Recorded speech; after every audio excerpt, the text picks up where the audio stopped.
жок болуп калбайт. Эгер президент шалаакы болсо, президенттин аялын өлтүрөт дейт. Аялы данчы болбосо, анын шопурун өлтүрөт. Сизди мародер деп санап жатышат. Аны кандай кабыл аласыз? Мени бир дагы менин эң жеткен душманым дагы мени мародер деп эч ким шек санаган жок. Балким эртең бакийчилер келип калса, дагы ошондо кандай күнөөм жок отурсам, эртең дагы отургузуп коюшу мүмкүн.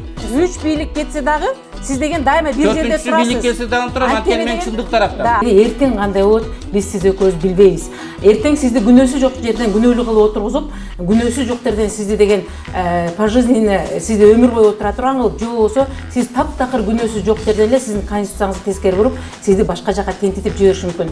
Мен кармап турсам, ушун эч ким Текебаев апелляцияны кармап турасы, каяктан алдым деп менден документ сурабаш керек. Менден таза Кыргызстанда саясатчы жок. Оозу кыйшык болсо да байдын угу сүйлөсүн деген жыйынтык менен аяктадык. Анткени деген сиз бүгүн бийликте туруп, бир эле конституцияны каалагандай өкчөп калчабай, бир эле Кыргызстандын жарандарын каалагандай өкчөп калчабай, сиз деген журналисттердин да берген суроосуна олуттуу жооп бербей,